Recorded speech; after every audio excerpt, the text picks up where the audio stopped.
So we've never done this on video before. I don't know what to do. How do we do the part where you want to just say it and then we'll... Okay, you start. You say it, and then we'll just do the normal Okay, thing. so I'm Jason. And I'm Allie. And welcome to the You've Heard It Said podcast. Hey, we did it. We did the thing. And I'm just thinking, like, can we maybe just turn comments off for this video? Please. Because I don't want to know. Just be nice. Just, come on. Like, I don't want to know if I like. Oh, he looks a lot whatever. Well, different. I've seen so many age jokes about this, and so if people are like, "I thought she'd be way younger," I'll be like, kind of crushed. So it's fine. Oh, Allie. We have none of that pressure. Sorry. Yes. Maybe they should also know that, like, sometimes when we record the podcast, no one's watching, so we can have like notes in front of us. Yes. And this time, we're just on our own. What are we going to say next? I don't know. I was hoping that you knew where you were going with that sentence. I'm just kidding. So, guys, first of all, thank you for coming. We asked each of you to join this conversation because you've had a story of experiencing doubt. And I say experiencing doubt because I think it happens to you. I don't know, like, that anybody is like, I want to go out there and try to doubt my whole faith. Like the reason I believe I exist, I want to doubt that. Just go to YouTube for that. Right. Google it. So thanks for coming, first of all. We're going to ask you a couple questions. Share as honestly and openly as you can. This is something I can relate to personally. So I got to a point, I don't know, in the last couple of years. I keep saying couple years, but I'm going to say it's probably 4 years ago or so, where I realized I might need to admit to myself that this was a thing for me, that I am probably struggling a little bit or going through or experiencing doubt, okay? So it started with like theological things, like, just like random stuff that most Christians believe. I'd be like, I wonder if it really is exactly that way. And I'd start digging into it. But it got all the way to the point where I'm like praying at bedtime with my kids and trying to figure out mid-prayer, do I really believe this thing I'm praying? And, that impacted me because I'm a pastor. That's what I do for work. And my relationships are based on this. My marriage is based on this. So much of the way that I lead my kids. And I wish I would have done it sooner. I ended up going to counseling, talking to people about it, sharing that story with other people.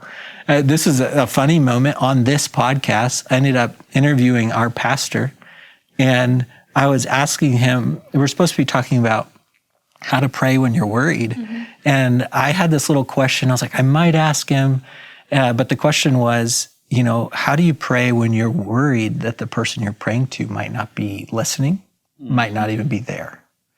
And it's a whole fun story. I won't tell the whole thing now, but basically, I got put on the spot and I asked the question on air. And that, for some reason, was a turning point for me to like admit, this is a thing. This is real. In front of a lot of people or I don't know, however many people are listening, right? So, Jazz, we talked earlier, and I think you got to a point where you started to wonder, is some of my faith starting to come apart? Yeah. So tell me, how'd you get to that point? And what are some of the things you needed to hear, you needed to know while you're going through that?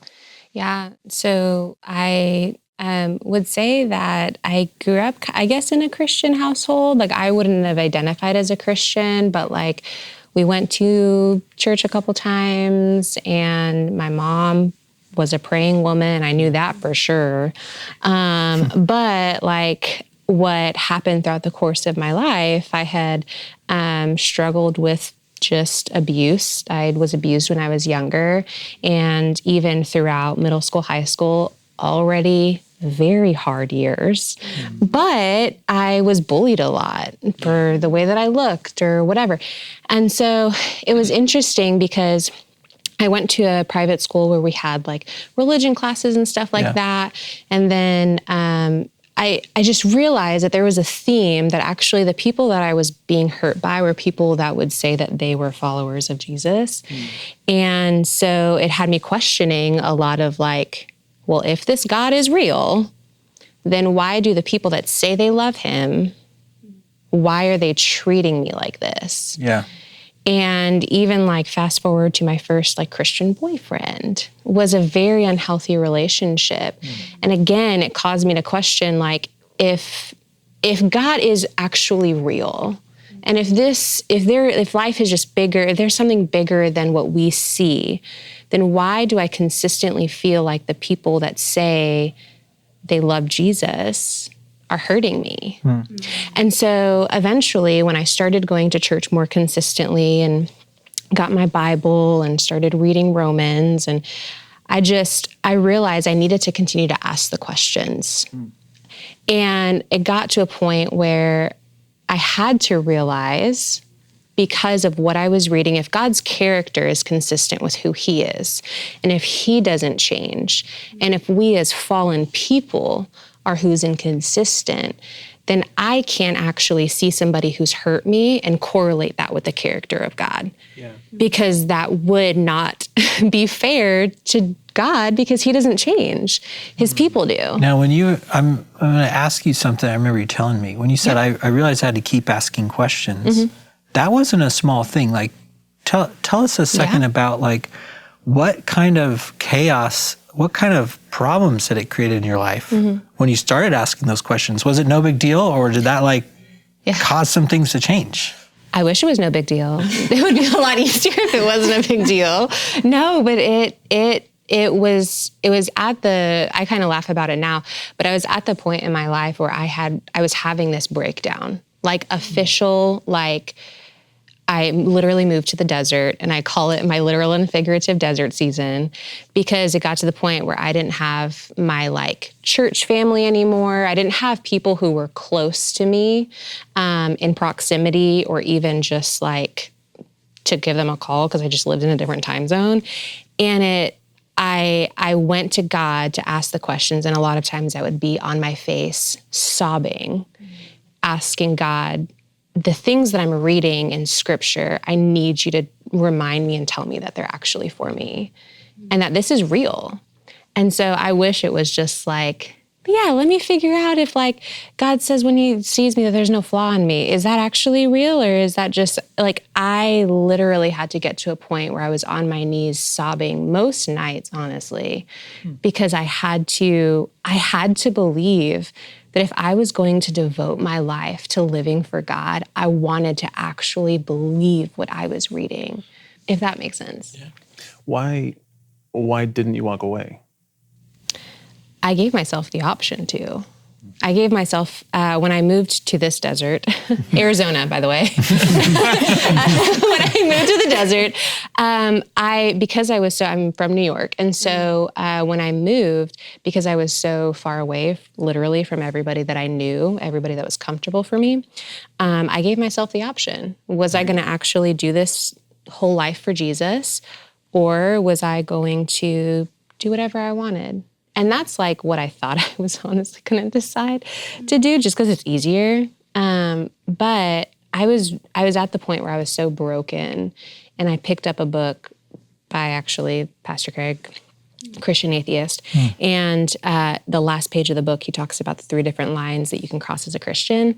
And the last one, most people not crossing, and it's giving until it hurts. And I remember thinking, if I leave any kind of like a legacy, I want to leave a legacy of giving until it hurts and being generous and just being open and like actually seeing people, and not just seeing people, but like seeing people. And it's the way I felt like Jesus saw me, and he met me in my brokenness. And I gave myself the option to, if this whole like crying on my face didn't work and reading scripture didn't work, then I would just walk away and it would be, whatever. But I really felt like it was a divine Holy Spirit moment of just like, no, I see you and I hear you and I have never left you. And so that's why I didn't. But I gave myself the option to, which probably isn't like, I probably shouldn't say that, but. Say the things you need to say. Yeah. Well, I think that's really powerful because I think like when we think about our relationship with God, a lot of times the only option we get to see it is through the people who follow him. And you didn't see that. And so I think there's this big question of like, if the people who I can see, like with my own eyes, who say that they follow Jesus, don't show me love and they hurt me, then how can I believe that there's a God who loves me who I can't see? Yeah. Like, I think that's a really big question that a lot of people struggle with. So like, I love that you took that question and you're like, okay, I'm going to go be that loving answer for other people. Yeah. So that's good. Through him. Yeah. And Jesse, so when we talked earlier, your story was a little bit different. You get to a point of wondering if faith is coming apart in a different way. Talk to us a little bit about that. Yeah. I remember hearing about heaven and hell when I was 4 and just being terrified and going to my... It is pretty intense for a 4-year-old. It's intense and it's, it's big questions. And so I went and sat on my dad's lap and accepted Jesus. And so I'm not just a PK, I'm an MK. What does that stand for? I'm not just a pastor's kid, I'm a missionary's kid. Okay. So I grew up mostly in Spain. So with my parents is like making these big choices, like life-altering choices, family-altering choices to serve God. Mine was the creation versus evolution debate. And at that time, it was I want to say it was like almost a core part of my identity. That this is the battle that I wage. I learned to type in like MSN chat rooms about creation versus evolution. Oh my gosh, MSN. Yeah. I was instant messenger, AOL. Were you? AIM. Go ahead. Oh my gosh. Yeah. Yes. I learned to type in that. Just had a really strong conviction. It was very important to me that the Bible be taken literally. 6-day creation, just the way it happened in Genesis 1. And I mean, I think when you hold something, in my opinion now, that unimportant as like the core of your faith. Like when you hold 6-day creation along with Jesus died and resurrected, I just had a really brittle faith. Just small conversations or little contradictions that I would find in Scripture would shake me and keep me up at night. So getting into college and having those conversations, I think everyone who's been to college knows the conversations that I'm talking about, or the teachers that I'm talking about. It made me have to be really honest. Okay, I'm going to pull out the scripture. Is that okay? Yeah. I looked at this up beforehand because it's important to my story. And it was important, I think, to Job's story because he was telling his friends this after, so it's in Job 13. One of his friends is like admonishing him, like, hey, cheer up, hang in there, bud, which is just the biggest sock in the gut when you're going through doubts and someone isn't willing to like sit with you in your doubt or have the conversations or really like, yeah, I've doubted too. Anyway, so Job says, if you could only be silent, that's the wisest thing you could do. Listen to my charge, pay attention to my arguments. Are you defending God with lies? Do you make your dishonest arguments for his sake? Will you slant your testimony in his favor? Will you argue God's case for him? What will happen when he finds out what you're doing?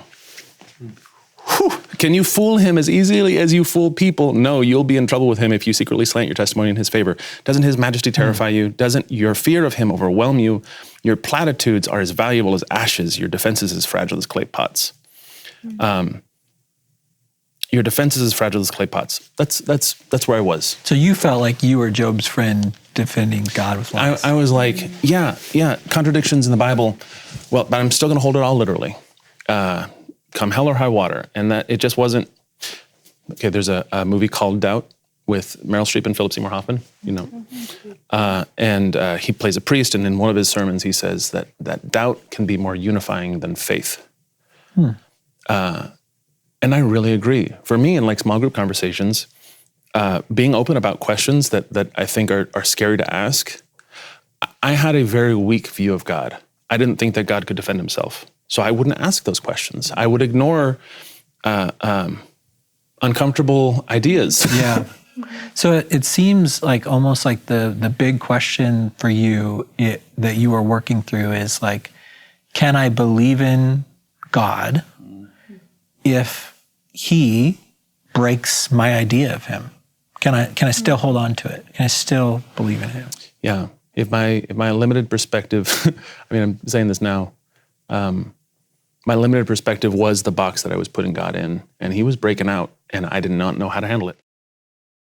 I think a lot of people can relate. That actually reminds me of a conversation that we were having, Laura, because you were pretty similar to Jesse, like pretty logical person, pretty black and white. And so you had all of these questions.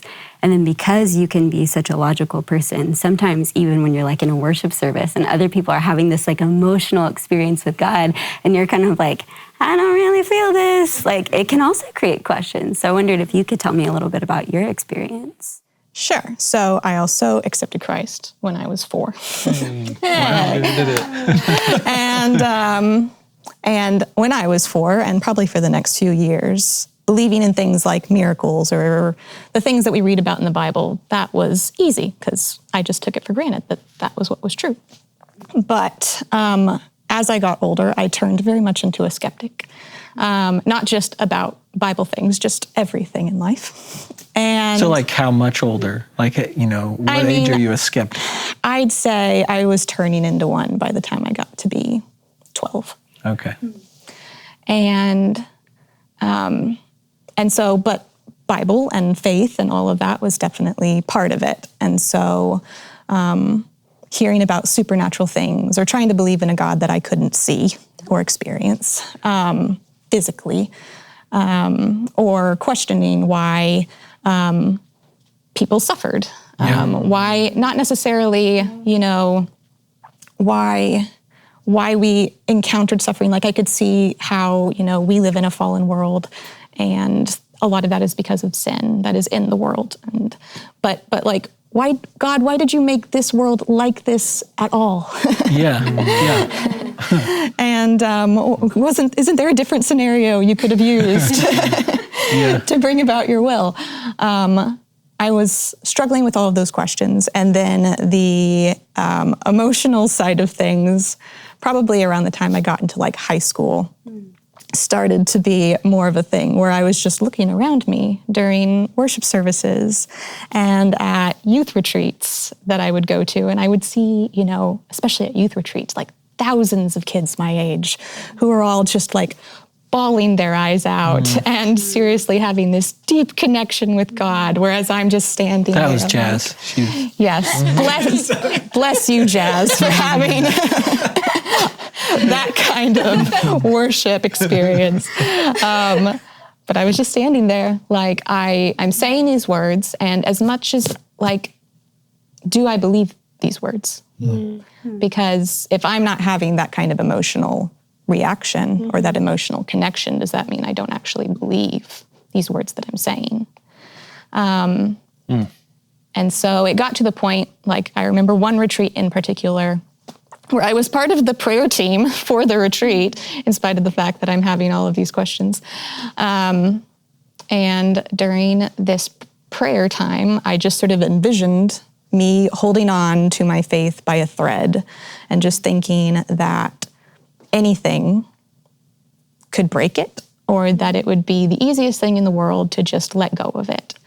And when I left that retreat, all I could do was, say, hey, God, I don't know, but you're going to have to do it because I can't do it. I don't know how to make myself believe or what that is even supposed to feel like or be like, but you're going to have to do it because I don't know what I'm doing. So what's that thread made out of?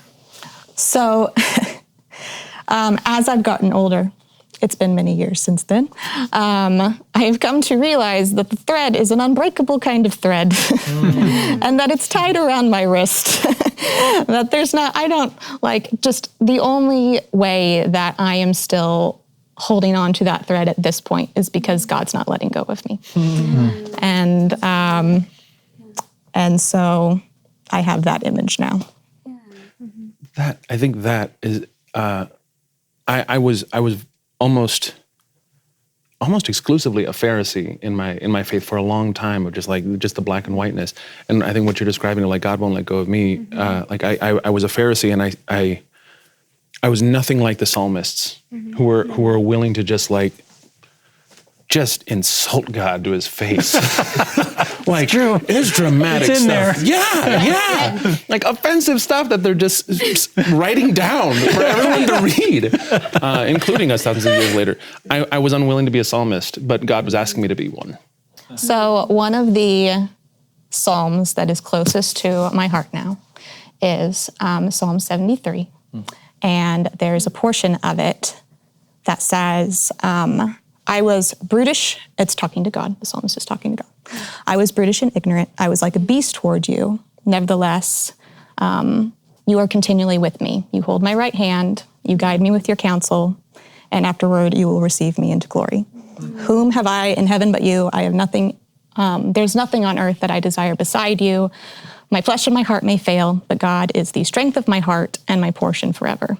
And that sort of, I know what I have been like toward God, and I know the questions that I have hurled toward him, but I have seen him just with me again and again, even though I doubt him.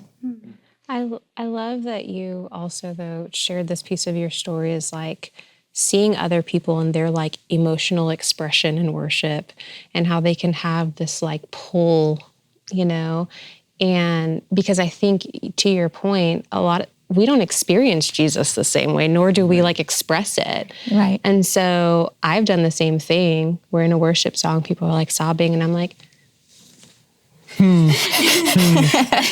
Jesus, but it's like, that doesn't mean he hasn't left me. It just means that I get to express and experience Jesus in a different way. And I love that you shared that. Yeah. I love hearing all of this because like all of these questions are things that I have a lot of the times of like, God, can I believe if I don't always feel you? Or like if I don't always see your love in other people, or if I can't even wrap my head around who you are. But I think for me, like I often have doubts about both the emotional part and like the logical part. And I hate feeling like painful emotions. Like I just shove them down. I just, no, thank you. And so I think I often let logic be my bodyguard of like, okay, I'm not gonna go here. So like, I'm just gonna build all of these defenses and just like, here we go. But I think like when I'm honest, like my questions are like, God, are you really kind? Like, and if you are, why would you let this happen? Whether it's like something in my life or some in the lives of somebody that I love, or even just like globally, like looking at things and being like, God, can I really trust that you're good in the middle of this really terrible thing that's happening? But then I think I like hearing you guys all share that because I have those thoughts. And then the next thing is shame. It's like, am I supposed to think these things? Like, I should be better than this. I shouldn't have these questions. And like, do all of these questions make me a bad person or a bad Christian? And so then I'm like, what do I do with all of that? Yeah. And so, and like the answer is yes. You're a bad Christian, Allie. wow. Well, what an encouraging conversation. I'm glad we could wrap around there. Getting hot. Okay. But seriously, what if you were, right? I mean, when the way that that's kind of what's kept me in faith. Is staring at Jesus, like keep looking at Jesus over and over. Go back to, okay, what about Jesus? And he says, blessed are you if you're poor in spirit. That's from the Beatitudes. So anyways, maybe you are a bad Christian, but you're blessed if you are, So, okay, listening to all this, thinking about all this, I think most people need to have this kind of open, candid conversation. Yeah.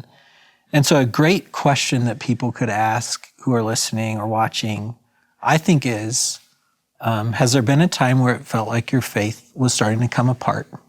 And maybe you're there now, and what do you need? So for anyone listening, watching, that's what we hope. We hope they'll have a conversation like this and ask that question. I think it was great fun for us and seemed like good for each one of you. So yeah, it's so many smiles after tears. I mean, I don't know. I would hate to give the impression. I think I see it as like, no, the Christian faith is a discipline of doubting. You wrestle. And that is, if you're not wrestling, then you're probably stagnant. Is that fair? I don't know if that's fair. Yeah. So have the conversation, ask the question, and then keep talking.